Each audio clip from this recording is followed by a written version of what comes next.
from research to publications আজকের a complete guideline 4-day webinar সিরিজে আজকের ওয়েবিনারে উপস্থিত আছেন BCYSA এর সভাপতি North China Electric Power University এর পিএইচডি গবেষক জনাব জান্নাতুল আরিফ, BCYSA এর সাধারণ সম্পাদক ক্যাপিটাল মেডিকেল বিশ্ববিদ্যালয় বেজিং এর পিএইচডি গবেষক ডক্টর মনিরুজ্জামান শিহাব। আমাদের 4 দিন ব্যাপী এই ওয়ার্কশপের আজকের সম্মানিত speaker doctor Saidur Rahman, professor and head of the research centre Sunway University Malaysia, professor Lancaster University UK. সম্মানিত উপস্থিতি, আজকে আমাদের সাথে উপস্থিত আছেন BCYSA এর সম্মানিত কার্যনির্বাহী কমিটির সদস্যবৃন্দ, associate team member, campus ambassador ও অন্যান্য সদস্যবৃন্দ। সর্বোপরি আজকের ওয়েবিনারে উপস্থিত আছেন আপনাদের সকলকে অনেক অভিনন্দন আমাদের সাথে যুক্ত হওয়ার জন্য। আজকের ওয়ার্কশপের সভাপতিত্ব করবেন BCYSA এর সম্মানিত সভাপতি জনাব জান্নাতুল আরিফ ভাই। আজকের ওয়ার্কশপের পুরো সময় জুড়ে আপনাদের সাথে থাকবো আমি MD Rakibul Islam, cultural secretary of BCYSA। আমি বর্তমানে হোয়াই ইউনিভার্সিটিতে মাস্টার্সে অধ্যয়নরত আছি। আপনারা জেনে থাকবেন 2016 সালের প্রতিষ্ঠার পর থেকেই BCYSA চীনে অধ্যয়নরত শিক্ষার্থীদের যাবতীয় প্রয়োজন মেটানো, ভাষা ও সাংস্কৃতিক সম্মিলন সহ চীন বাংলাদেশের সম্পর্ক উন্নয়নের জন্য নানা গুরুত্বপূর্ণ কাজ করে আসছে। উচ্চশিক্ষার জন্য সকল শিক্ষার্থীদের কাছে বর্তমানে জনপ্রিয় গন্তব্য হলো চীন। তাছাড়া বর্তমান সময়ে বাংলাদেশ চায়নার সম্পর্ক উন্নয়ন এবং বৈদেশিক সম্পর্ক বৃদ্ধির ফলে আমাদের সাথে চায়নার অনেক ভালো সম্পর্ক রয়েছে এবং এর ক্ষেত্রে BCYSA এর অবদান আশা করি গুরুত্বপূর্ণ ভূমিকা রাখবে। সুপ্রিয় উপস্থিতি, আমাদের 4 দিন ব্যাপী ওয়ার্কশপের আজকে আলোচনা হবে কিভাবে একটি রিসার্চ পাণ্ডুলিপি লিখতে হয়। আমাদের ওয়ার্কশপের শুরুতেই আমি অনুরোধ জানাবো BCYSA এর রিসার্চ অ্যান্ড ডেভেলপমেন্ট সেক্রেটারি শিমুল চন্দ্র সরকার ভাইকে তার অনুভূতি ব্যক্ত করার জন্য। ভাই বর্তমানে কর্মরত আছেন অ্যাসিস্ট্যান্ট প্রফেসর হিসেবে শেরে বাংলা এগ্রিকালচারাল ইউনিভার্সিটি বাংলাদেশ। ভাইকে সংক্ষেপে তার অনুভূতি ব্যক্তের জন্য অনুরোধ করছি। ডক্টর শিমুল চন্দ্র সরকার ভাই। ধন্যবাদ শিমুল চন্দ্র সরকার। ধন্যবাদ রকিবুল ইসলাম ভাইয়া আপনাকে। আমি শিমুল চন্দ্র সরকার, সহকারী অধ্যাপক, শেরে বাংলা কৃষি বিশ্ববিদ্যালয়। আর তাছাড়া আমি এখানে রিসার্চ এন্ড ডেভেলপমেন্ট সেক্রেটারি হিসেবে আছি Bangladesh China youth student association. আমি এখানে চায়নাতে পিএইচডি করছি, China academy of Chinese academy of agricultural সায়েন্সে। আমার রিসার্চ টপিক মেনলি হচ্ছে আপনারা এগ্রিকালচারের অনেক সাইড আছে, আমি মেনলি পিএইচডি করছি যে পেস্টিসাইড নিয়ে। পেস্টিসাইড আপনারা হয়তো জানেন যে পেস্টিসাইড বা হার্বিসাইড এই সাইড নিয়ে এবং পেস্টিসাইড রেসিস্টেন্স নিয়ে কাজ করছি। তো এখানে কাজ করতে এসে আমরা বুঝতে পারছি যে আসলে আমরা মানে রিসার্চের দিকে আমরা আমাদের দেশে হয়তো বা করি, আমরা ছোট এরিয়াতে আমাদের বাজেট কম, তারপরে যতটুকু সম্ভব আমরা করি। কিন্তু এখানে এসে বুঝতে পারছি যে এই রিসার্চটাকে আমাদের অনেক কিছু আমাদের জানার বাকি রয়ে গেছে। তো আমাদের যে এই যে 4 দিন ব্যাপী যে একটা প্রোগ্রাম হচ্ছে, আমাদের যে সম্মানিত 4 জন স্পিকার আসছেন, বিভিন্ন বিশ্ববিদ্যালয়ের রিসার্চার এবং প্রফেসর বৃন্দ। তো অলরেডি আমরা 2টি সেশন আমরা শেষ করেছি 4টি সেশনের মধ্যে। তো প্রত্যেকটাই আমার ব্যক্তিগতভাবে আমি মানে উপকৃত হয়েছি এবং প্রত্যেকটাই এত ইনফরমেটিভ এবং এত সাবলীল ভাষায় আমাদের স্পিকাররা সেগুলো ব্যাখ্যা করেছেন। এটা আসলে মানে এটা যারা আপনারা দেখছেন তারা অবশ্যই যদি রিসার্চে সত্যিকারই ভালোবেসে থাকেন তাহলে দেখবেন যে এগুলো আপনাদের খুবই কাজে লাগতেছে। যদিও আমরা মানে কাজের শেষের দিকে, তারপরেও আমি বলি যে প্রথম স্পিকার যিনি বলছিলেন যে চোজিং, যে টপিকসের উপরে উনি কাজ মানে আমাদের লেকচার দিয়েছিলেন, চোজিং your research topic and laying a strong foundation. আমরা মানে এই রিসার্চ টপিক সিলেকশন এবং স্ট্রং ফাউন্ডেশন এবং কি কি জিনিস আমাদের মাথায় রাখতে হয় এগুলি নিয়ে উনি খুব সুন্দরভাবে ব্যাখ্যা করেছেন। এবং দ্বিতীয় স্পিকার যিনি মাহবুল আলম সিদ্দিক ভাই মানে স্যার, উনি যেগুলো বলেছিলেন যে বিশেষ করে আমাদের রিসার্চ ইথিক্স এবং ডিজাইনিং আওয়ার রিসার্চ, এগুলো নিয়ে উনি এত সুন্দরভাবে উপস্থাপন করেছেন যে আমরা শুধু রিসার্চ করলেই হবে না, কিছু জিনিস আমাদের অবশ্যই খেয়াল রাখতে হবে, যেগুলো হয়তোবা আমরা অনেকে কিছুটা শুনে থাকতে পারি, কিন্তু উনি খুব সুন্দরভাবে এই জিনিসগুলো ব্যাখ্যা করেছেন। এবং আজকের যে বক্তা ডক্টর সাইদুর রহমান স্যার, তো উনিও কিন্তু আমাদেরকে সেই যেমন এই যে আমরা রিসার্চ করলাম, করার পরে এই রিসার্চে আমরা যেন সীমাবদ্ধ না থাকি, এগুলো যেন সুন্দর রাইটিংটা কিভাবে হয়, কারণ একটা রিসার্চ করলাম কিন্তু এটা যদি রাইটিং না থাকে, ম্যানুস্ক্রিপ্ট বা পাবলিকেশন যদি না করি, তাহলে কিন্তু আমার এই রিসার্চের পরিশ্রমটা কোনো আলটিমেট আউটপুট আমার নেই। তো সো এটাও একটা অনেক গুরুত্বপূর্ণ একটি টপিকস আজকের সেই আজকের যে সেশনের জন্য। তো আমি আশা করব আমাদের যারা উপস্থিতি আছেন তারা মনোযোগ সহকারে আজকের এই টপিকসটি উপভোগ করবেন এবং সর্বশেষ পর্যন্ত থাকবেন। এবং আমি রিসার্চ এন্ড ডেভেলপমেন্ট সেক্রেটারি হিসেবে সকলের কাছে অনুরোধ রাখবো, আপনাদের যদি কোনো ধরনের কোশ্চেন থাকে যেগুলো আজকে হয়তোবা বলতে পারছেন না উপস্থিত মুহূর্তে, আপনারা আপনাদের যে কোনো ধরনের এই রিসার্চ নিয়ে কোনো কোশ্চেন থাকলে অবশ্যই আপনারা আমাদের কাছে পাঠাবেন অথবা যোগাযোগ করবেন। আমরা চেষ্টা করব, আপনারা হয়তোবা অনেকে কাজ শুরু করেছেন রিসার্চ নিয়ে, হয়তোবা অনেকে সামনে শুরু করবেন। তো আপনাদের এই টপিক সিলেকশন বা ডিজাইনিং অথবা রাইটিং বা পাবলিকেশনস এগুলো নিয়ে যে কোনো ধরনের কোশ্চেন হলে আমাদেরকে অবশ্যই জানাবেন, আমরা সর্বোচ্চ চেষ্টা করবো আপনাদের সেই প্রশ্নগুলোর উত্তর দিতে। তো আপনারা শেষ পর্যন্ত থাকবেন এবং আমাদের এই অনুষ্ঠানটি সফলতা কামনা করছি। পাশাপাশি আমাদের যে বক্তা, ওনাকেও আমি অ্যাডভান্স ধন্যবাদ জানাচ্ছি। উনি অনেক ব্যস্ততার মাঝেও আমাদের কাছে এই যে একটা গুরুত্বপূর্ণ আমাদেরকে সময় দিচ্ছেন, অসংখ্য ধন্যবাদ দিয়ে আমি আমার বক্তব্য শেষ করছি।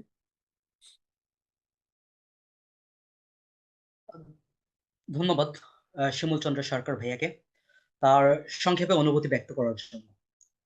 সুপ্রিয় উপস্থিতি, আমাদের 4 দিন ব্যাপী ওয়ার্কশপের আজকের থার্ড সেশনের টপিক হচ্ছে research to manuscript, writing and structuring your paper. আজকের আমাদের সম্মানিত speaker doctor Saidur Rahman, professor and head of the research centre, Sunway University, Malaysia, professor Lancaster University, UK. স্যারের একাডেমিক ব্যাকগ্রাউন্ড সম্পর্কে আমরা জানতে পারি, স্যার বাংলাদেশের স্বনামধন্য প্রতিষ্ঠান বুয়েট থেকে বিএসসি কমপ্লিট করেছেন এবং মালয়েশিয়ার ইউনিভার্সিটি অফ মালয়েশিয়া থেকে এমএসসি কমপ্লিট করেছেন এবং পিএইচডি করেছেন এনার্জির ওপর ইউনিভার্সিটি অফ মালয়েশিয়া থেকে। স্যারের রিসার্চ ইন্টারেস্ট হচ্ছে renewable energy, nanofluid, energy efficiency, heat transfer, energy policy. Google Scholar's মতে স্যারের 800-র অধিক জার্নালে, টপ রেটেড জার্নালে পাবলিকেশন রয়েছে এবং স্যারের সাইটেশন 80,276। স্যার 1,100-র ওপর পোস্ট গ্রাজুয়েট স্টুডেন্টকে মেন্টরশিপ করেছেন এবং মোর দেন 6 মিলিয়ন ইউএসডি রিসার্চ গ্র্যান্ট পেয়েছেন। সম্মানিত উপস্থিতি, ওয়ার্কশপ সংক্রান্ত আপনাদের কোনো প্রশ্ন থাকলে আমাদের চ্যাট বক্সে বা কমেন্ট সেকশনে লিখতে পারেন। আমাদের সম্মানিত স্পিকার সে সকল প্রশ্নের উত্তর ওয়ার্কশপের শেষ অংশে দিবেন বলে আশা করছি। তাই ওয়ার্কশপের শেষ পর্যন্ত আমাদের সাথে থাকার জন্য আপনাদের সকলকে অনুরোধ করছি। তাছাড়া ওয়ার্কশপ পরবর্তীতে আপনাদের কোনো জিজ্ঞাসা আমাদের ফেসবুক পেজেও লিখে পাঠাতে পারেন অথবা আমাদের ইউটিউব চ্যানেল এর কমেন্ট সেকশনে আপনারা আপনাদের প্রশ্ন জানাতে পারেন। আমাদের বিশেষজ্ঞ প্যানেল এই সকল ধরনের প্রশ্নের সঠিক ও তথ্যপূর্ণ উত্তর দেওয়ার সর্বদা সচেষ্ট রয়েছে। সুপ্রিয় উপস্থিতি, এরপর যে আমরা সরাসরি চলে যাই আমাদের আজকের ওয়ার্কশপের মূল পর্বে। চলুন আমরা আমন্ত্রণ জানাই আজকের আমাদের অধিবেশনের সম্মানিত speaker professor doctor Saidur Rahman sir. Sir. Thank you Rakibul, Arif এবং তোমাদের টিমকে আমাকে ইনভাইট করার জন্য। আমার এখানে রিসার্চ, গবেষণা, পাবলিকেশনের কিছু অভিজ্ঞতা তোমার সাথে শেয়ার করব, যাতে ইয়াং জেনারেশন ইন্সপায়ার হয়। আমার 28 বছরের অভিজ্ঞতা, যদিও সময় হয়তো এতটা হবে না, এই জন্য আমি ইউটিউব চ্যানেল তৈরি করছি যাতে ওখানে সবাইকে কানেক্ট করা যায়, যেটা হলো ওয়ান স্টপ সেন্টার, যেখানে 40টার মতো ভিডিও আছে। Research, publication, future career, job search, interview, almost everything you need. Okay? Even for undergraduate research at undergraduate level, number of videos also recently I have included and many felt impressed. So I have followers all over the world. Even if I go mosque, surah, wherever, there is a fan. Recently, I was in mosque. So one Algerian boy is asking, "Are you Professor Saidur Rahman? I want to improve my citation. I want to be a good, strong researcher." Even in the mosque during the prayer. So I went Pakistan. I see that most of people knows me. So it looks like my hometown. I'm Bangladeshi. So I have strong network, meaning that I have strong network. I have followers. These are again inspired me also to contribute, to share my experience, so that particularly the young generation is benefited from my experience, because I have grown using taxpayers' monies of my country, this country, Malaysia. So I feel obliged to share my experience. And also these are, we can say that ilmun nafiya, upakari knowledge, beneficial knowledge, which we need to share. It's not only religious people will share. I think we are expert, we have some knowledge. So if we share, I have 28 years of experience. So if I give you some of the important knowledge 28 years before, I think definitely it will be useful for you. Okay, so without further delay, so let me move into my main topics.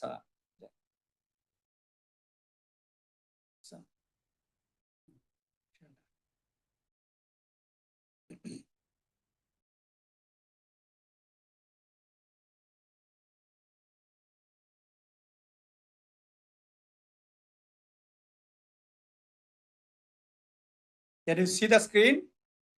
G sir, আমরা screen দেখতে পাচ্ছি।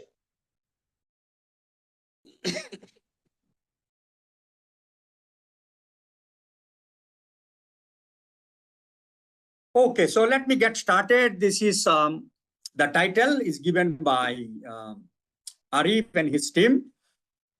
Basically, from research to publication, writing and structuring, how to write. I'm from Research Center for Nanomaterials and Energy Technology, Sunway University, and also I'm working with the Lancaster University.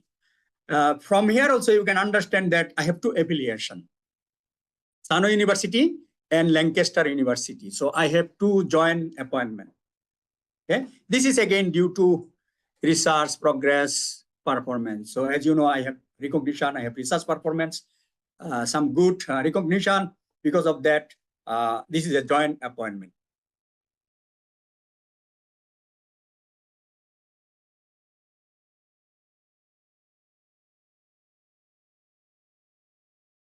Just one, okay.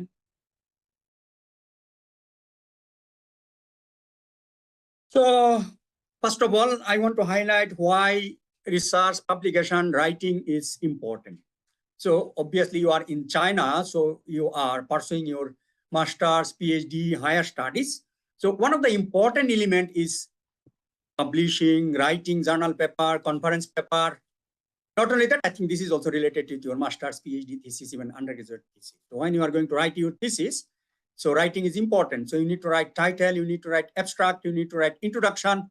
So how to write comprehensively, how to structure your paper, thesis. So that also part of this writing skill.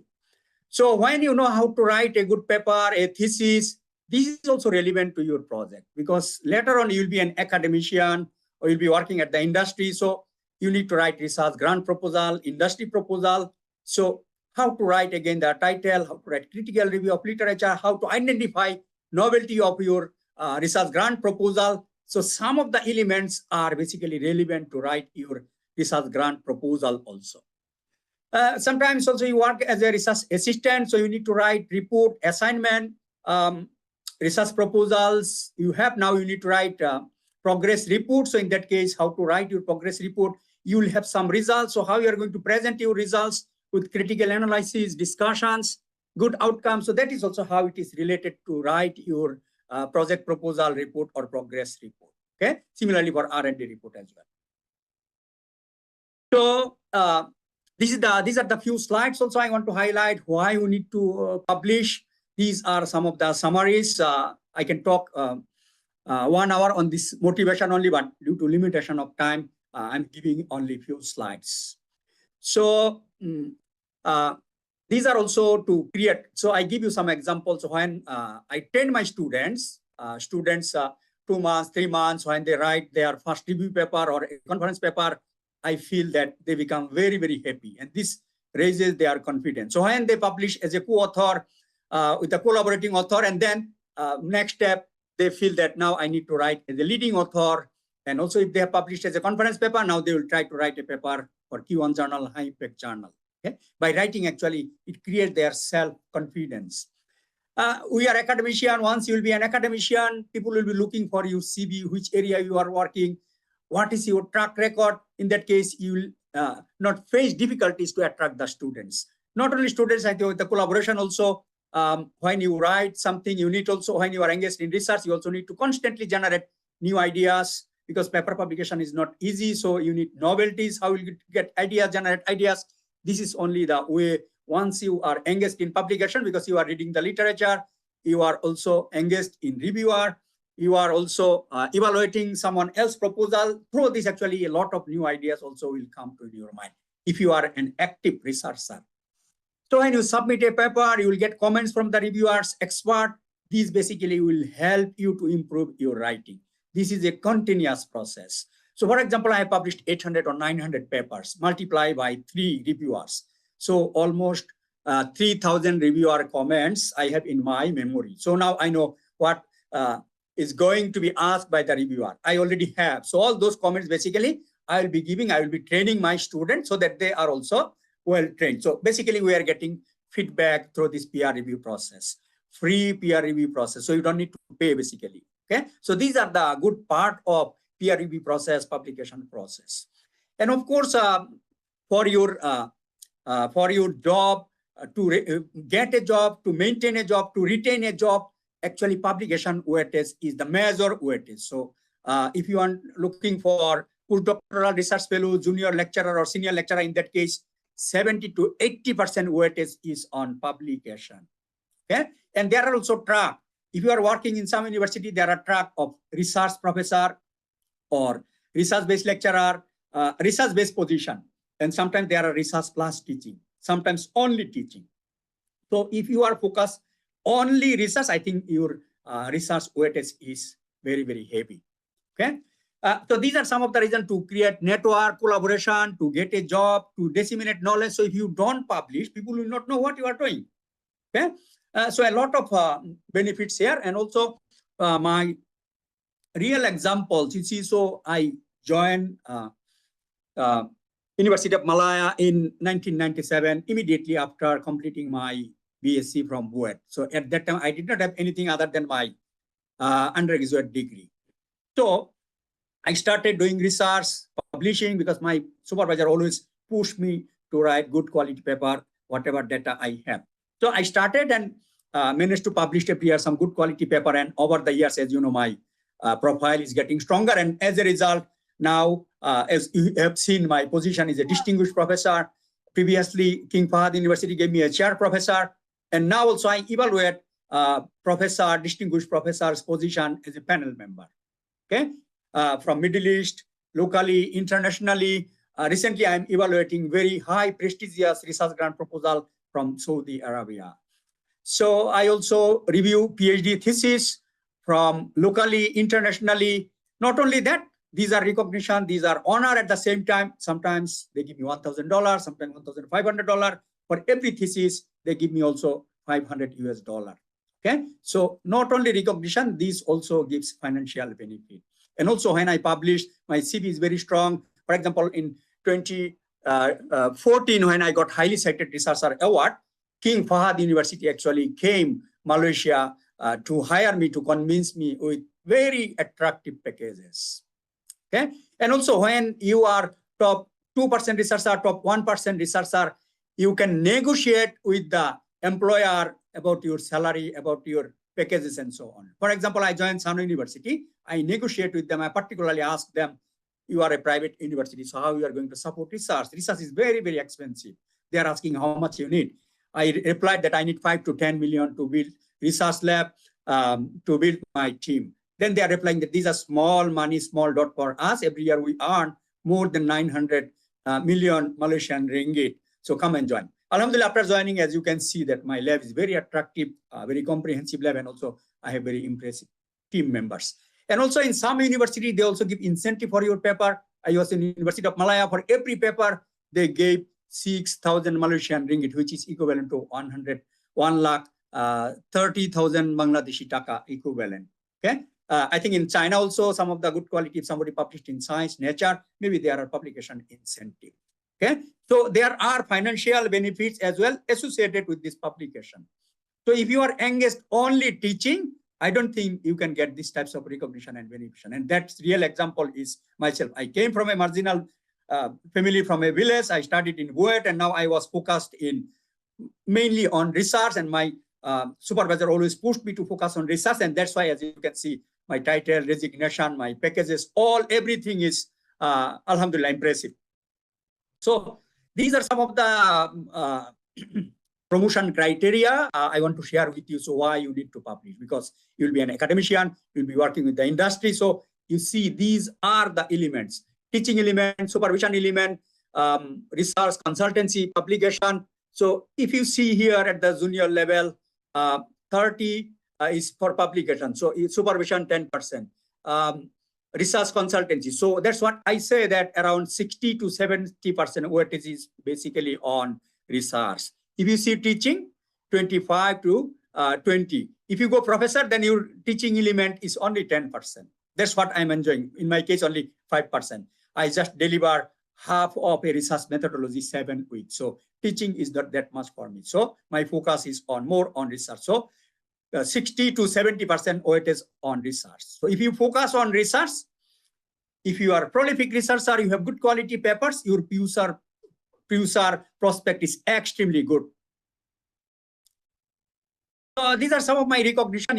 So when I was in University of Malaya, they have one of the recognition, Research Citation Award. So among 3,000 staff for 4 consecutive years, among 3,000 staff, I was the only one who got this citation award from University of Malaya. As you can see, the King of the Malaysia actually gave me this certificate in addition to 10,000 Malaysian ringgit. So this is top 1% citation award, as I mentioned. Due to this, actually, King Fahd University came from Saudi Arabia and convinced me to join there as a chair professor. Package was extremely competitive, highly competitive, which was more than 5 to 6 times compared to what I earned in Malaysia. Okay, so as I'm engaged with the Lancaster University, they also published due to this top 1% or highly cited researcher award. This is how university also appreciate, motivate their staff. Okay, so Ministry of Higher Education in Malaysia also recognized this top 1% highly cited researcher in 2027. As you can see, these are the people, and I was one of them, and ministry recognized us in a special event. So in Sunway University, they also give this research award. So I got in 2019 and also last year, so 2 times, because I only can apply after every 5 years. So for last 2 times, I got it also from Sunway University, as you can see. So these are also how the Sunway University and other university inspire, motivate their staff who are strong in research. For example, top 1%, top 2% researcher. As you can see, they put my photos in their avenue of achievers, and also inside the lift, outside the lift, inside the university board. Okay, so this really motivate us also to work hard. So if you are a strong researcher, good researcher, then university also will promote you through this. So those about some motivation. Now let me move into the main part, writing and structuring your paper, how to write your title, abstract, introduction, methodology, which is basically the main focus.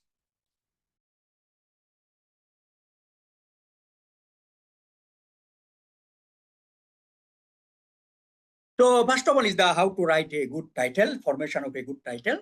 It is not a big matter, but if you write an attractive title, good title, appealing title, there are possibilities that your paper will be cited more than if it is a long title. If title contains jargon, people who cannot understand. Basically, if it is not appealing, attractive, people will not read your paper. So you lose the opportunities to get your paper cited. So after 20 years of experience, so I developed my own strategy, how I develop title with my students. So as you know, first of all, I asked them to come out with 8 to 10 keywords. Keywords are basically from your papers.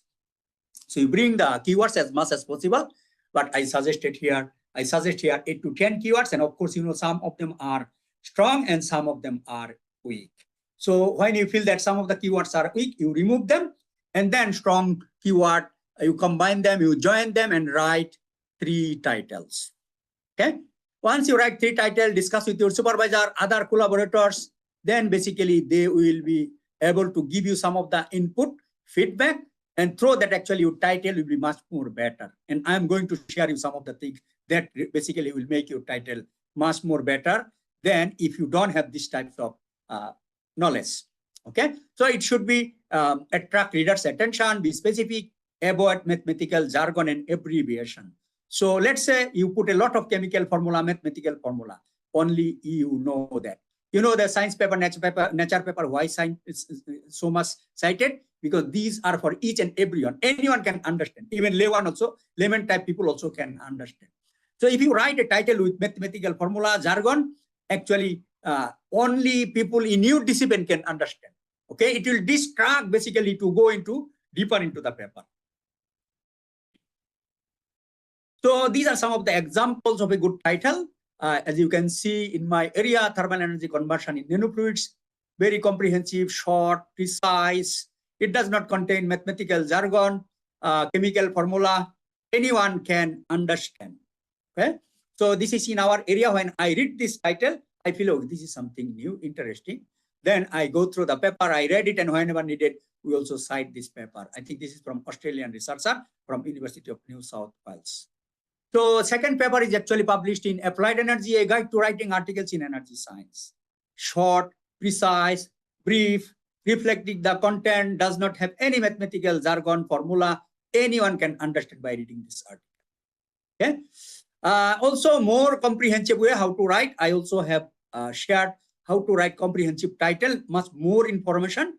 Watch the video in my YouTube channel. So Arif, you can find my YouTube channel and can share with the participants so that they can get all the necessary information from my YouTube channel. Okay, so in the chat box, you put that link. So then is the abstract. Tell readers that you did, what you did and important findings. Again, you see that it should be your scientific writing always should be short, precise, brief, not too lengthy. Okay, should not contain too much details of your experimental setup in the abstract. So you can put the some word limit, 150 to 200 words. So this also will restrict you when you are going to submit online in LCBR or some other publication platform. There are word limits. So if you cross, it will not allow. Okay, this also will restrict yourself to write your content short, brief, and precise. Okay, abstract is basically summary of your paper, summary of your thesis, summary of your proposal. Okay, it is different from conclusion. Okay, I will explain that in the next slide. So challenges in writing an abstract, sometimes it is not structured.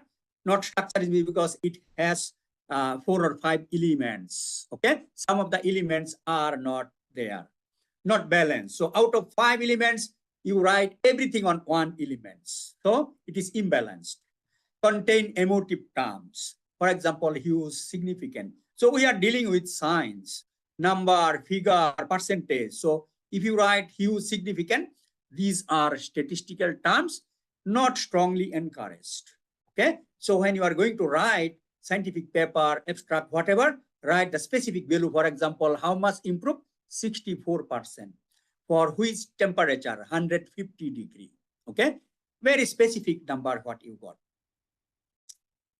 No major findings. Sometimes there is no major findings in your abstract. So how to write comprehensive abstract? It is also in my YouTube channel.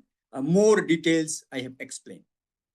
So this is the best part of writing the abstract. As you can see, it has, as I mentioned, it should be structured, it should be balanced. So it contains background information, objective, method, results, findings, or limitations. So when I was doing my master's, actually my supervisor never taught me this way. So when I submit my PhD thesis, actually my supervisor saying that this is not a good quality thesis. So I have to learn all this. I have to learn from other sources. And now over the years, I feel that if I would be trained earlier, I could do research much more better. Meaning that if we don't give training, actually your abstract will not be good. You don't know actually what is the meaning of abstract, right? So with this, actually, you will clearly understand what is the meaning of abstract. It has 4 or 5 elements. So if you know this element, so then you can write 1 or 2 sentences for every element. Then it will be structured. So if you have background, objective, method, results, then it is structured. Then balancing is like this, okay? 1 or 2 sentences, slightly little bit here and there is fine. Okay, so as you can see, it contains background information, motivational information, 1 or 2 sentences. Need for the investigation, that you will bring it from introduction part. Basically, all this you will bring from your whole paper. Okay, so whole paper is, as you know, that it contains introduction, it contains method, it contains result discussions, conclusions. Basically, you bring 1 or 2 sentences from your whole paper. That will be abstract. So background information will be 1 or 2 sentences, objectives will be 1 or 2 sentences, method will be 1 or 2 sentences, results finding will be few sentences. Then it will be structured and well balanced. Reviewer will not have chance, examiners, panel members will not have chance to say that it is not structured, it does not contain necessary elements. Okay, so I hope this will give you the better understanding how to write abstract better way, clear way, concise way, structured, well balanced.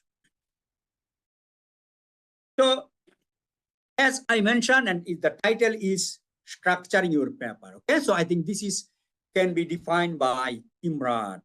Okay, to keep in your memory, what is the structure of a manuscript, structure of a thesis? Actually, by Imran, you can understand this. I stands for introduction, M stands for method, R stands for results, A stands for and D stands for discussions. And their definition, that is what I'm going to explain with more details. What is introduction? What is method? What is results? What is discussion? That will be focus of today's presentation. Introduction is basically aim and purpose, need for the investigation, why your paper is important, why your thesis is important. For example, solar panel is overheated. If overheated, meaning that if solar radiation falls on the solar panel, it will make solar panel overheated. Overheating is the enemy of a solar panel. It will reduce the efficiency. So this is the problem. This is the scientific problem. This is your paper problem statement. This is problem statement. Okay, computational speed is very low. You develop some materials that is very expensive. Now need to reduce the cost. All over the world, energy storage. Now let's say the electric vehicle, energy storage duration is, let's say, can go 500 miles or kilometers. But if it can be made into 1,000 kilometers, that is the challenge we need to overcome, right? So that is called why you need to conduct the research. Need for the investigation, meaning that there are scientific problems you need to be solved. That should be in the introduction. Need for the investigation. Aim, purpose, goal should be here. Okay, that is basically the definition of introduction. And again, you see, scientific writing must be brief, concise. So it should be brief, around 3 pages, double space. If it is single space, not more than 1.5 pages. Okay, brief statement. You cannot write 7 or 8 pages. So if you write 7 or 8 pages for a paper, again, the panel member reviewer will say that it is too lengthy. So you need to rewrite. So now if you know this, that I cannot write too lengthy introduction, more than 1.5 pages or 3 pages, then you will not write more than that, maybe a little bit here and there. Okay, that's actually the purpose of attending these types of seminar. Also, this section should highlight the originality, uniqueness, novelty, extremely important for you to be a world-class researcher. This is the major challenges every researcher facing. Okay, even we also face challenges when we submit our paper. Reviewer will say that it is not that strong. Okay, you mentioned the novelty, but I check the paper, I check other literatures. It seems there are some other works already there. So when you are going to design your experiment, when you are trying to do something, first of all, you need to identify through critical review of literature, what is the novelty, okay? It can be minor, that can be published in conference, seminar, it can be outstanding, it can be breakthrough, that will lead to your publication in Science, Nature, high impact journal, okay? So one of the important aspect is the originality that will determine where your paper can be published. Q1, Q2, accepted, rejected. Okay, so that's why this novelty, originality is very, very important, and it should be contained in this introduction part. Okay, as I mentioned, the space should not be too long, so it can be 3 to 4 double space. I always try to make in a structured form so that you can understand easily, and also this will be your checklist. Okay, you can ask yourself whether necessary elements are there or not. So it should contain background and motivational information, as you have seen in the abstract. So some of the information actually you'll take from this background and motivational information, convert it into abstract. So this actually will, in abstract, 1 or 2 sentences, but you can write here 1 paragraph, 1.5 paragraph, or half pages. Okay, because this is introduction, you have more pages. Okay, so this should contain the background and motivational information, and also the aim, purpose, goals, objectives, and scopes, limitations. Problem statement, what is the problem? As I mentioned, the solar panel has a problem of overheating, and this needs to be resolved. How we are going to resolve? In our case, we use nanomaterials that can absorb that heat and can cool down the solar panel, and it will retain its efficiency and also life of the solar panel. Okay, and it is related with the novelty. And also it should contain latest relevant references. So if you cite 20 years back references, all books, it will not be acceptable, meaning that it is not research. Research always latest, relevant, something new for last 4 or 5 years. And also it must be relevant. So these are the questions you have to ask yourself, whether you have addressed all these in your introduction. And most importantly, if you want to write a good quality paper, high quality paper, one of the most important things is the application. If it is too much on fundamental, some behavior properties, characterization, you don't have application, performance analysis, for example, the solar panel efficiency performance analysis in real life, outside or inside through solar simulation. If you don't have that application, you will face tremendous difficulties to publish in a high quality journal. For example, we published in energy conversion management, applied energy, applied thermal engineering. As you can see, the names are applied. So applied applications are extremely important for you. These are also good for your industrial purposes. So when your research is applied based, if it is something breakthrough, you can attract the industry. Okay, some funding also specifically for applications. So application part is extremely important. These are called SMART objectives. How to write your SMART objectives? So these are called SMART: specific, measurable, attainable, result oriented, and timely. So I will not spend much time on this. So I also request you to spend some time to do your homework, to understand some of the content, because time is very limited. I also cannot talk too long. So some of the things I give you the flavor. I cannot talk much, but later on you do your homework. Okay. So objective must be very SMART. This is defined by SMART. What is the meaning of SMART? Please read it there. So this is something different, something new. You will not find by any presenter or speaker, because this is my understanding. This is again based on my experience. So you are a PhD student. Examiner may ask, what is the depth of your PhD thesis? So PhD is a very deeper level thesis. Sometimes it will be very hard for you to answer that question. Similarly, when you are going to publish in scientific journal, Q1 journal, so what is the depth? Okay. So if you say that my work is something like I just define, classify, it is very lower level. That is knowledge, right? So if I ask you, what is the structure of an abstract? What are the elements? So you can say that, okay, 4 elements, right? It is very low level. But if I ask you to judge this paper, to judge something, to evaluate something, to develop something, to validate something, Okay, you develop a model. Now you need to validate either by experimental modeling or simulation. It is extremely higher level, right?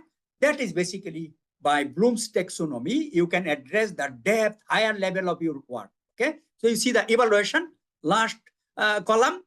Okay, evaluation, rate, revise, validate, critique. All these are very strong level, higher level, deeper level. So when you are going to write your objectives, in addition to SMART, you write this way, higher level, like synthesis, analysis, evaluation. Some of the action bar you take from here. These are called action bar. You need to write objective using action bar. Okay, so for example, to measure, to analyze, to prepare. Okay, this way you can write your thesis objectives, your paper objectives, very high level, stronger level, and panel member will be impressed, and they cannot say that it is not deeper level. It is not deeper level, right? These are examples how to these are the how to address the originality. As I mentioned, it can be very high, marginal, useful, none. So that will define where you can submit your paper. To identify novelty, you read the literature from all databases. As you know, there are different types of publisher. Particularly, I think the Elsevier Scientific is the one of the strongest platform, and also IEEE, it's chemistry. So from all databases, you get the relevant papers and you read them introduction part, and you will get some ideas about the novelty. Scrutinize more relevant papers. Read introduction part. As I mentioned, the normally novelty part, research gaps part are discussed at the introduction part, and where research gap is highlighted, explained. And also, you will find it easily at the user direction of a review article. Okay, in the review article, particularly there's a specific section.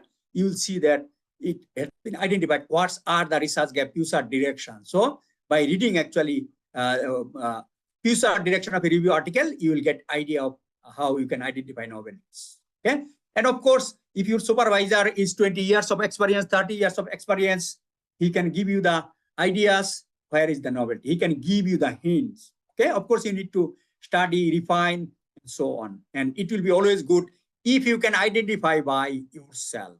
Spoon feeding, getting everything from your supervisor will not make you a good researcher. Okay, learning by doing is the best option. Okay, so this is the best example how you can identify the novelty. Basically, as I mentioned, through critical review of literatures. So this is reference number 4, 5, 7, 8. These are the reference number. You need to study the number of paper literatures. Then these are the sum of the parameters, particle, base fluids, models. These are the sum of the parameters. But most importantly, as you can see, finding remarks, limitation, drawbacks, and challenges. So you have seen there are good findings, there are strong findings, as well as there are challenges, drawbacks, limitations, which I have highlighted. These are the best way to identify your novelties. So based on my experience, and so also I teach research methodology, actually the new researcher, young researcher, sometimes they write everything on the positive aspects only. So it is only one way. They don't identify critical elements, for example, drawback, challenges, limitations, arguments, something deficient, something contradictory. Those elements are not identified, not highlighted. As a result, they cannot identify the research gap. Okay, so this is also related with the critical review of literature. That is extremely important for your thesis, for your candidature defense. When you are a new student, after 7 or 8 months, you need to defend your PhD and master's. In that case, critical review of literature is extremely important. You are going to write a research grant proposal, so you need to critically review the literature. Basically, by critically reviewing the literature, you will be able to identify the gaps, as you can see highlighted here. So you identify 10 research gaps. So you don't need to address 10 research gaps. So then you can say that out of 10, I am going to address these 3 or 4 points.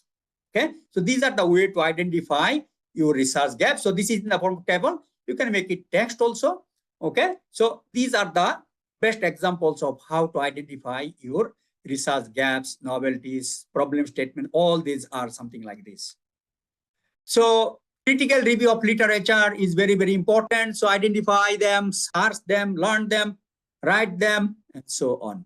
Okay, and also study the thesis, review paper. These are also important literature. Normally, thesis actually you can download from ProQuest Digital Dissertation, North American, very high quality thesis. This also will guide you to write your thesis, every section, every part of your thesis. So as I mentioned, when I was facing difficulties during my master's, so I got few master's and PhD theses from ProQuest, and that actually helped me, guide me to write my thesis. And also I would say that these are the best model. I follow the best model. For example, I follow some of the best researchers from Harvard, MIT, Turkey, different parts of the world in my area. I also follow good model paper. I also follow good model thesis. Because why? Your supervisor, your friend cannot give you, they are not accessible 24 hours. But these models are 24 hours accessible inside your computer. You just click them and you will get them, right? So that's why I say these are best model. It will guide you to write something, a good paper, model paper, a paper in applied energy, a paper in nature science. You are following a model professor from MIT, where he published, what he published. These basically will guide you in a best possible way. Okay, because these are always available, accessible. Your supervisor is so busy, so how many times you can go and see them? Okay. So these are some of the examples of critical review of literature. As you can see, different parameters, and the right side, finding, drawback, limitation, and challenges. So definition of critical review of literature is by these 10 elements. Okay, if you can review your literature with this, what is something new, what is different, controversial, lacking, so on, and particularly, at least if you can address what is the strength and weaknesses, drawback, challenges, limitations, that will be at least the minimum your critical review of literature. So I teach the research methodology, so students always find difficulties to identify actually to address this point. So what I do, for every student, I give this, let's say 1 or 2 students, 1 or 2 in the form of a group, they will address this point number 1 and 2. The other 2 students will be addressing point 3 and 4, and I ask them to present, and this way they can do it better. Okay, so these are the ways actually you have to improve your critical review of literature. Extremely important for your thesis defense, particularly if you are a PhD student. You need to defend your thesis within 1 year. In that case, one of the important elements is the critical review of literature.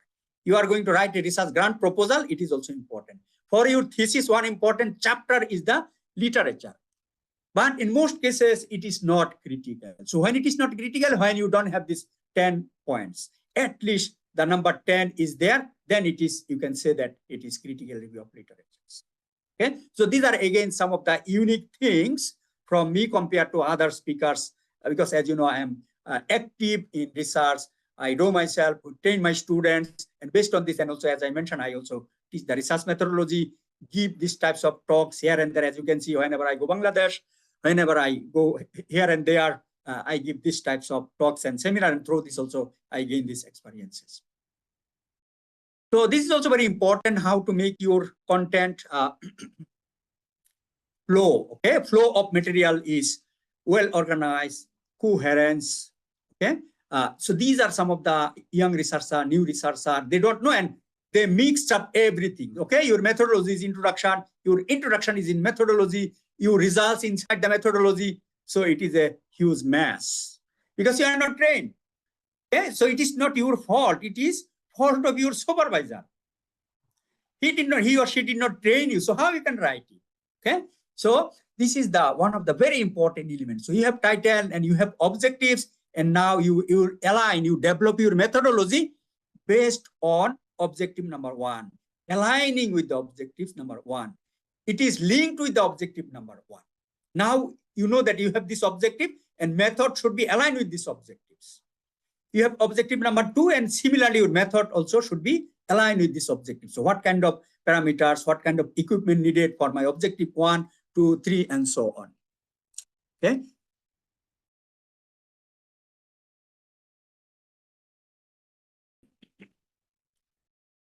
And then once you have the methodology aligned with the objectives, it also will align with your result and discussion with your methodology. So you write your result and discussion stated based on your objective 1, 2, 3, and so on. Similarly for conclusion as well. Okay. So these are how you can maintain your whole paper well organized and coherent.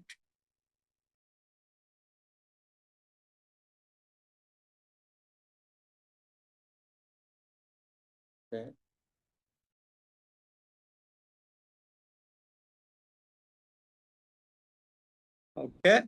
Now is the another important part is the comprehensive methodology. Methodology is basically to address the question of how you are going to generate your result, okay, produce your result. So this can be done by experimental, modeling, simulation, analytical, and also questionnaire survey. Okay, it can be theoretical, it can be simulation, and should be detailed. So now each and every details of your method should be in this section. Most important equation and feature should be here. If something excessive, for example, code, modeling, parameters, you need excessive things, you can put at the appendix. So most important essential element there, so that it is not excessive, it is not too lengthy, unnecessary elements are not there. Because as you know, the examiners, panel members, they are very, very busy people. So if you put something too much information, it will be hard for them to digest, to understand, to read them. So you have to be understand also, you have to be smart also, that panel members, these are very busy people. So if I made so much information, unnecessary information, difficult ways, actually it will be hard for you, will get the major comments. More detailed but essential treatment may be presented here in the appendix. Details of computer tools used in this case should be here. If it is experimental work, details of test method, parameters, facilities, specification of the equipment, accuracy, calibration, material used, and why you need to use this method, okay, with the justification. So each and every details of your experimental work should be here. So again, best method is find a model paper and you follow the method part of that paper again and again. You are going to design your experiment, okay? You are a PhD student. So you read the method part of a paper, 4, 5, 10 paper again and again, okay? You write down which parameters you need to investigate. Parameter 1, 2, 3, 4. What is the duration? What is the concentration? You read another paper. You got another new parameters there. You got something different there, okay? You outline there, you put them as your draft content, and then you have read 8 papers, 10 papers. Now you design your experiment. What are the parameters? What are the range? What are the novelties? Each and every details, then discuss with your team member, discuss with your supervisor, and make it final, okay? So it also can be a survey work, social science-based related, non-science, mixed, qualitative, quantitative. In that case, you need the survey work. So again, you can get interview, focus group, participant observation, video, text, image. These are the way to get the data for non-science related researcher. I'm not in those areas, so I think maybe in future you also can invite someone who is also expert in non-science. He can give better impression on this non-science related work. So statistical sensitivity error analysis are also very, very important. It will make your research very strong, robust. This will show you how much error difference tolerances of your results. So error bar, statistical analysis, R square, ANOVA, all this will make your paper very, very strong, because scientific data, you need to show that how strong they are. Out of 3 data, 1 data is outlier, okay? So thermal conductivity you are going to measure. Exact value or accurate value is 10. So you got in one experiment 10, another experiment 11, another experiment 9, but one value you got 20, meaning that this is outlier, right? So if you do that statistical analysis, you can see that how much varied, and also you can identify which are outlier. And this also will help you to identify which values are correct, accurate. These also will help you to understand when you got the values 9, 10, 11, this will reflect, okay, it is close to, and also you can check, verify with the literature. Literature says it is 10. Okay, then it is 9, 10, 11. So you will create a confidence that my results are correct.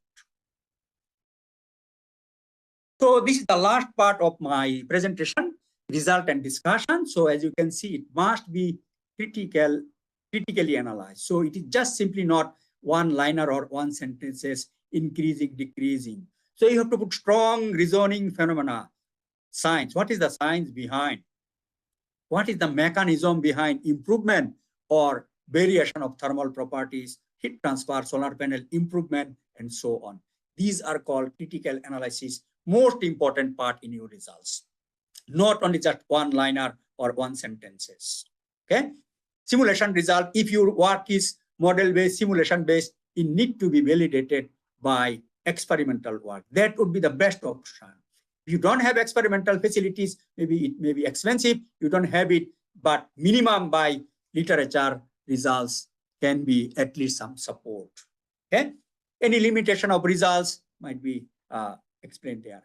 Any errors of logical errors should be avoided. Quality tables and figures should be there. Okay, so as you can see, you should not present your content tables and figures like this faded. Nobody can read. It is not attractive, appealing. People will not read and cite your paper. Okay, so these will show that how lazy you are, how poor researcher you are. When you copy and paste from PDF, for example, some of the text are not visible. Okay, faded. These are the many data you put here. Here are 3 figures. All this can be combined. As you know, what is the meaning of brief, precise, as you can see here. You can combine all these 3 figures into one figure. You can make even secondary y-axis as well to make it more precise, brief, and short.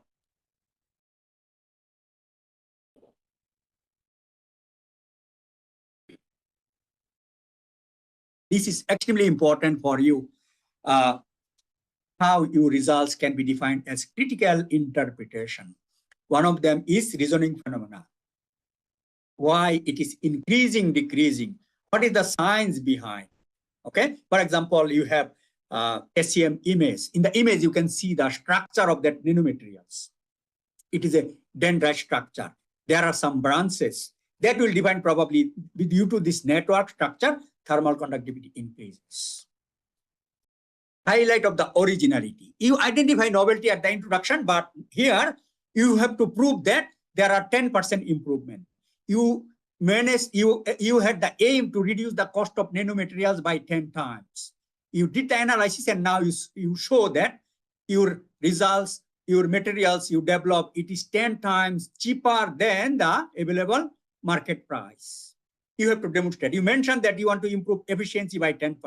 You have to prove it here.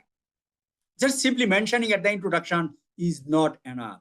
You have to prove it here. You have to demonstrate at the result and discussion section.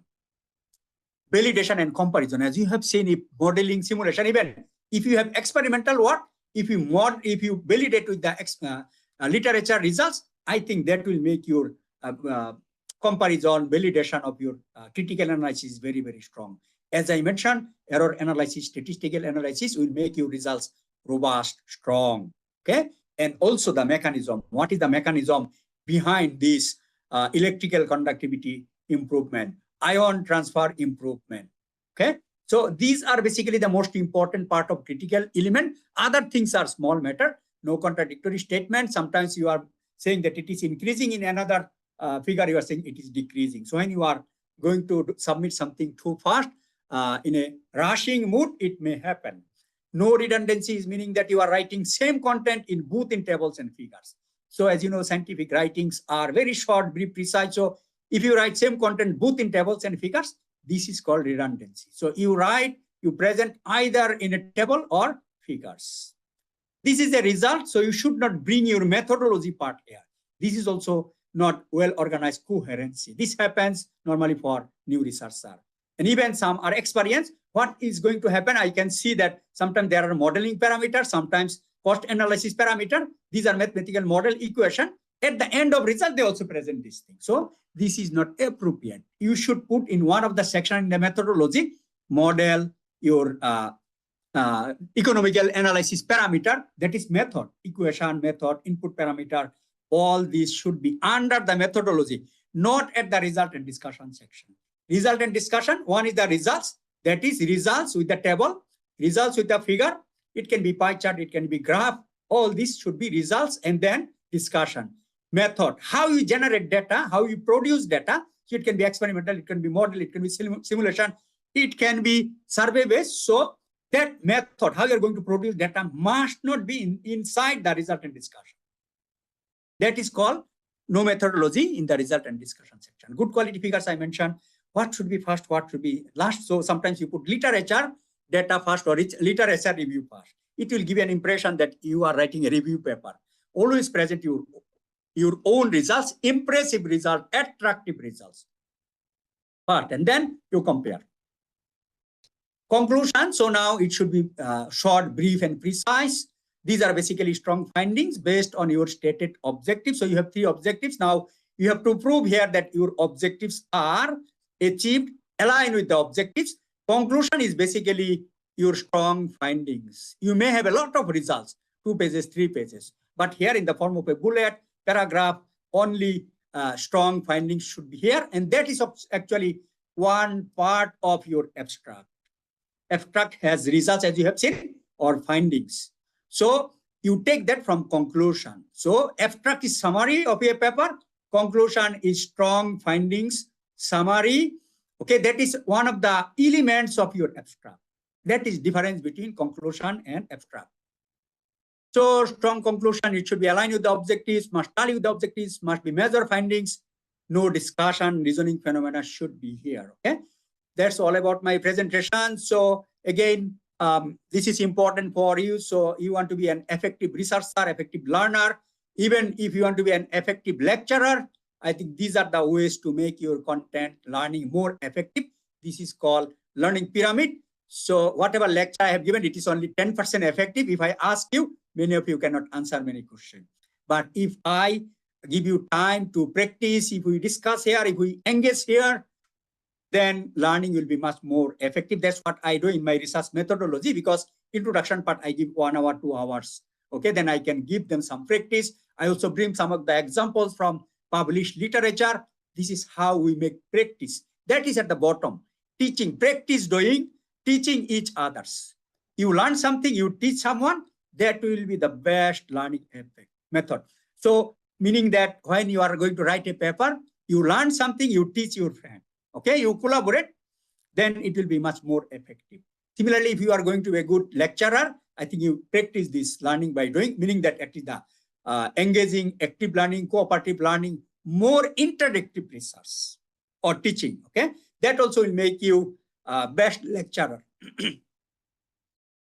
So it's not only enough if you have strong CGPA, you have papers, publication, you are good many other ways. But in this 21st century, these are very important skills. Okay, one of them is lifelong learning skill.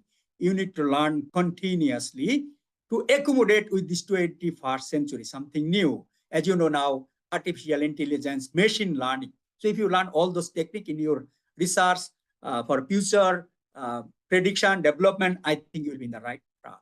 Okay, and also some of your skill you needed. For example, I become head of the center, so I need to improve my leadership skills. So I learned from LinkedIn Learning how to manage, how to lead effectively.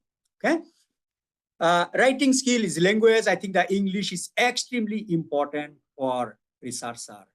It is for writing, it is for speaking. If you become a lecturer, you need to speak. If you cannot speak well, student, you will give you very poor rating.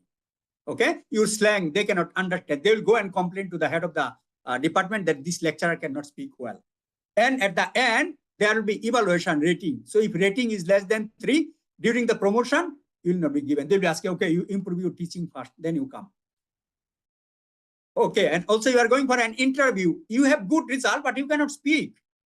We take interview of for our PhD student, for our lecturer, but some has CGPA 4 out of 4, but cannot speak well. So will not give that preferences. Okay, presentation, public speaking skills. So these you need to learn again and again by practicing.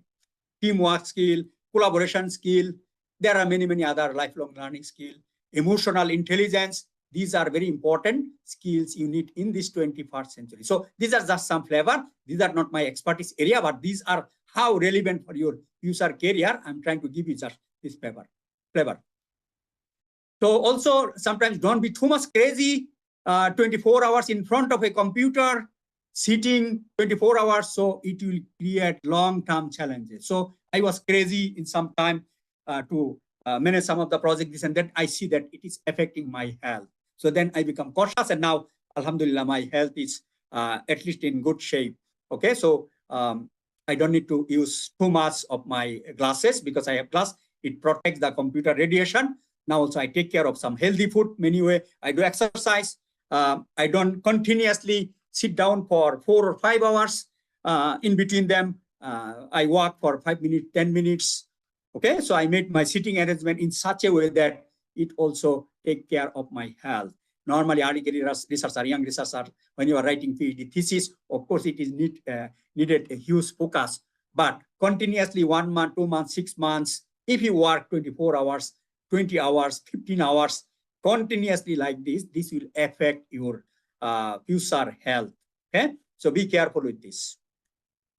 So these are the areas we are working: emerging nanomaterial, energy storage, heat transfer, solar energy. Particularly those who are interested to work with us, collaborate with us, welcome. You can see in our YouTube channel opportunities with RC and MET. So area where we work, what are the equipment facilities we have, all this you can find each and every detail. So those who are interested, you can work with us. I can train you. I can give you the real tips. When you will send me a paper, I can give you a lot of comments there. I can help you to improve. I can guide you. These are the ways actually to help you. So particularly for your future career, I can help you to write a Q1 journal paper. I have team members. I have collaboration. I have built a lab here by spending 5 million Malaysian ringgit. Very impressive lab. Even Harvard, Cambridge visitors come and they also feel impressed.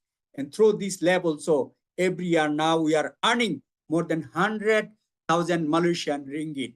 Okay, almost 25,000 US dollar every year we are earning. Okay, and not only that, PhD master students from Monash, University of Malaya, UTP, other top universities, better than Sunway universities, coming and using our data.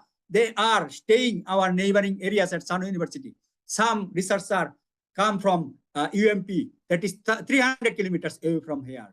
From Perak, they are coming and staying here and using our lab facilities to complete their PhD, their paper. Okay, so again, you are our Bangladeshi young generation. You will face challenges to find these types of impressive facilities. So I welcome you to collaborate with me to take these opportunities.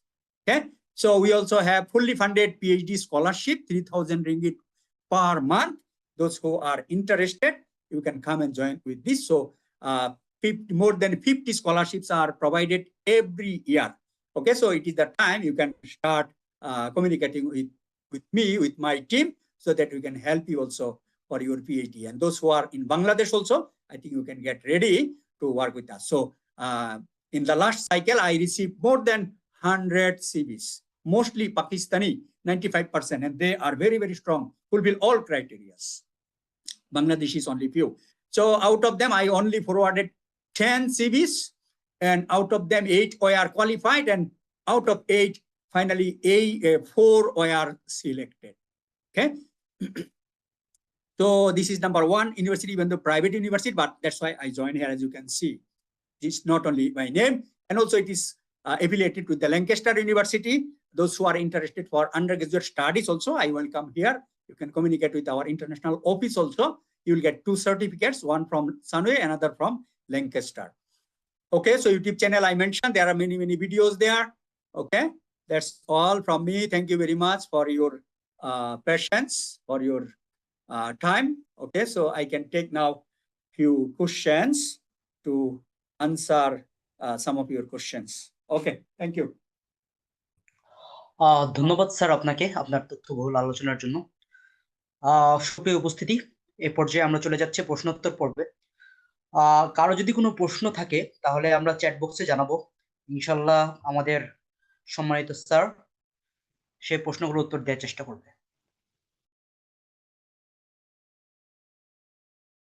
আমরা একটি প্রশ্ন পেয়েছি,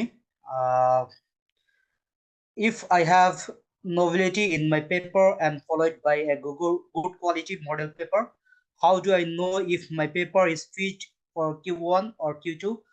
How do I decide where to submit? আমাদের একজন উপস্থিত। Yes, I read the paper. Okay. Okay. Sir. Yeah, okay, I'm answering. Okay, so I think it is a good question. So how to select whether this is Q1 and Q2? Sometimes it is really hard to decide. Even sometimes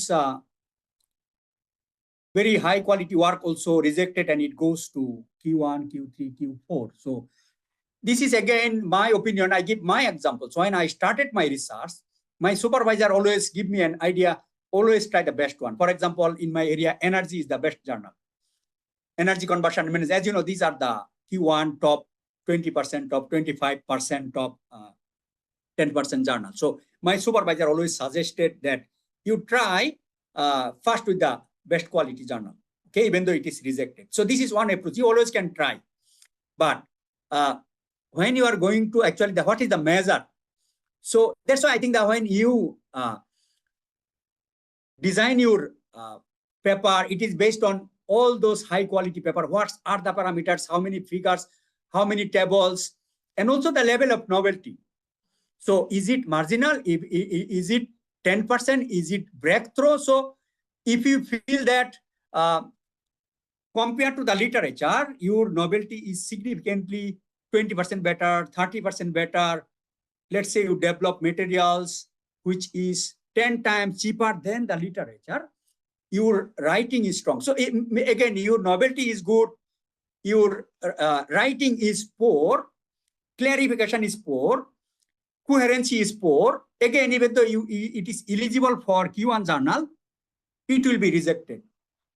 So it's not only novelty, there are other aspects also. Writing style, how you write your whole story. So it involves many, many things. So in a summary, in addition to level of novelty, whether it is strong, marginal, so that's why I don't have enough time, but I can show you sometimes these are called breakthrough results, outstanding results.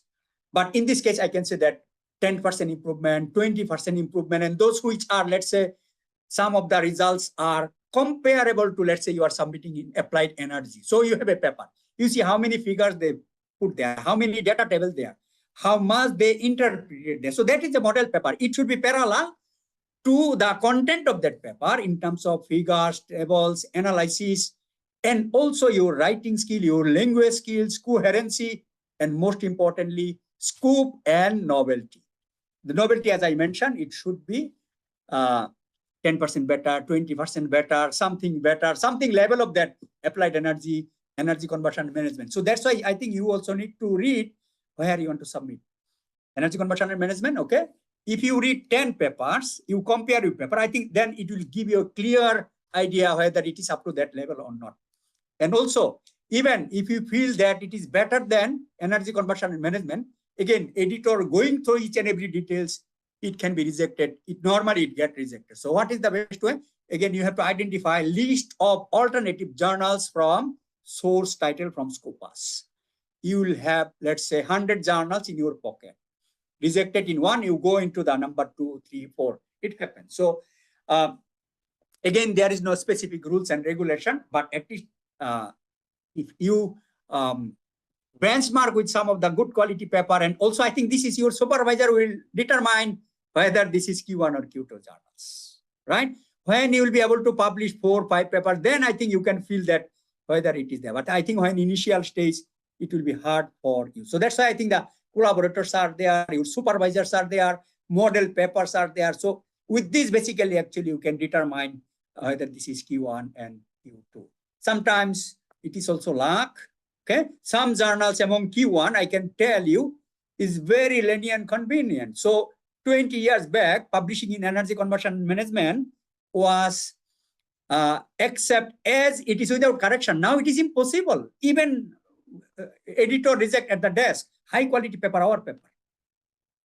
I hope that answer your question. Okay. ধন্যবাদ স্যারকে। আশা করি হাসান ভাই তার প্রশ্নের উত্তরটি পেয়েছেন। এ পর্যায়ে আরো কারো কোনো প্রশ্ন থাকলে আমরা চ্যাট বক্সে আশা করছি, অথবা আমরা হ্যান্ড রাইজ করতে পারি।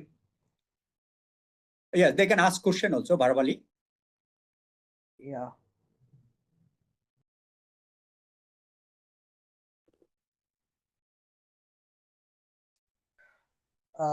জি, আমরা আরেকটি প্রশ্ন পেয়েছি তৌহিদ ভাইয়ের কাছ থেকে। What is the best way? Yeah, okay. Actually, I have a very specific video, because here I can give you 1 or 2 minutes, but in my YouTube channel video, how to address challenging review comments in my YouTube channel.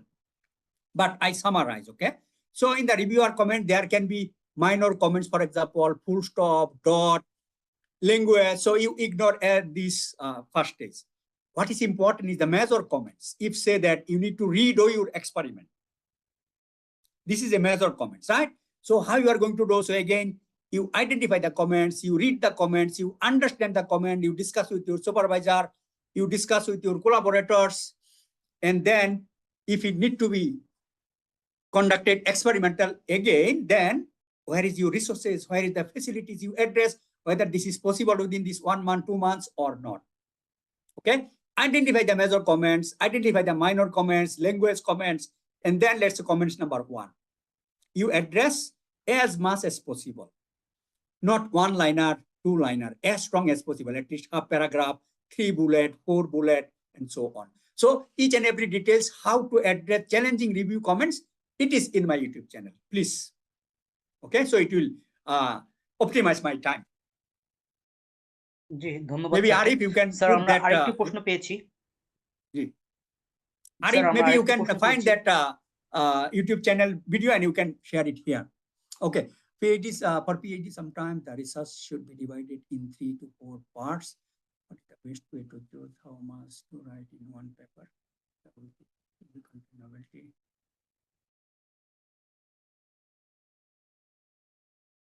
So here actually I can answer, your thesis is basically objective based. 1 minute. Yeah. Your thesis is basically objective based, right? So you achieve your objective 1, 2, 3 that way, and your paper you want to write 1 paper, 2 paper, 3 paper based on your stated objectives. Again, based on 1 objectives, maybe you write paper number 1. Based on your objective 2, you write paper number 2, paper number 3, this way. Okay, so here I don't suggest you to write so many papers. If it is a PhD student, so I think 3-4 papers is fine. And again, it should be aligned with your objectives. As I mentioned, it can be for objective number 1, and also initial stage, probably when you are starting for 3 to 4 months, you focus on literature review, and that you convert into a review paper. Okay, and then probably you design your experiment based on your experimental design. For objective number 1, you write 1 paper. For objective number 2, if possible, or little bit enlarged, write your another paper. This is how you make your whole content relevant to your thesis. And novelty, okay, so as the whole thesis should contain novelty, in case of 3-4 paper, just 1 minute, okay, 3-4 paper requirements, how to distribute the whole novelty in the 3 parts. So you have actually this is in the results, right? So you have, let's say, section 1. Section 1 is experimental 1. So you have novelty here. So you address novelty in that section. So now you have the modeling section. In the modeling also you have the novelty. So you highlight there. So I think the novelty in each and every section where you have, I think that's fine, you can address. I hope that answer your question. জি ধন্যবাদ। আশা করি আপনি আপনার উত্তরটি পেয়েছেন। জি, আর কারো কোনো প্রশ্ন না থাকলে আমরা শেষের দিকে চলে যাচ্ছি। আর কারো কোনো প্রশ্ন আছে?